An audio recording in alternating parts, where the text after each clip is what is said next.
Salam, hər vaxtınız xeyir olsun. Mən bugün sizlərə kvadrat tənlikdə köklər fərqi haqqında məlumat verəcəm. Keçən videomuzda deməli çevrilmiş kvadrat tənlikdə deməli köklər cəmi və köklər hasili haqqında məlumat vermişdim.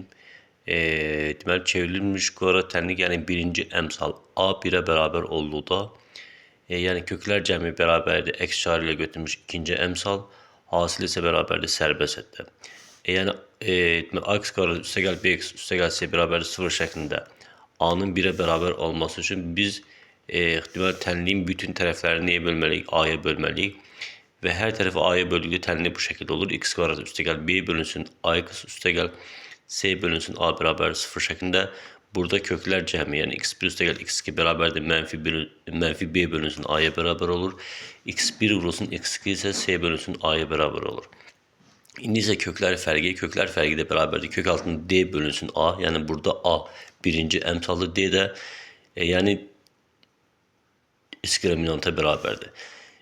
İndi bunu sübut etmək üçün biz x1 çıxsın x2 bərabərdir kök altında D bölünsün A ifadəsinin sol tərəfinə, yəni kök altında D bölünsün A-nı götürüb sadələşdiririk. Yəni bunun bir kökün altında yazsaq olacaq bu. Deməli D bölünsün A-nın kvadratı. D-ni yazsaq B kvadratı çıxılsın 4 AC şəklində yazsaq. Bunun məxrəcləri eyni olan kəsrlərin çıxılması kimi göstərsək. 4 AC çıxılsın A-nın kvadratı. Və burada deməli B kvadratı bölünsün A kvadratını eyni qüvvə şəklində göstərsək, yəni B bölünsün A-nın kvadratı kimi göstərsək, burada da sadələşdirmələr aparsaq olacaq 4 vurulsun C bölünsün A. Burada da olacaq. Deməli B bölünsün A-nın yerinə biz x1 üstəgəl x2 yazsaq, deməli B bölünsün A-nın kvadratı olacaq x1 üstəgəl x2'nin kvadratı. C bölünsün A-nın yerinə x1 vurulsun x2 yazsaq olacaq. Yəni 4 vurulsun x1 x2.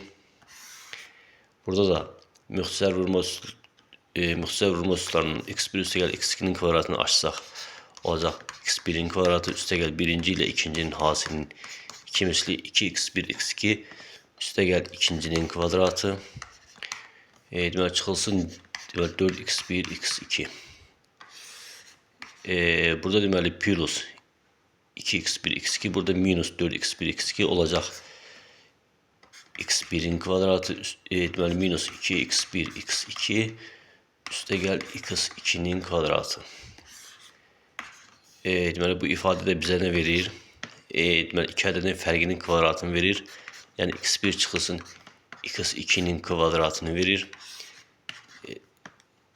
Yəni qüvvət, deməli qüvvət cütlanında biz deməli kök altı ifadəni deməli kökün altından çıxardığında nə edirdik? Modulla çıxardırdıq.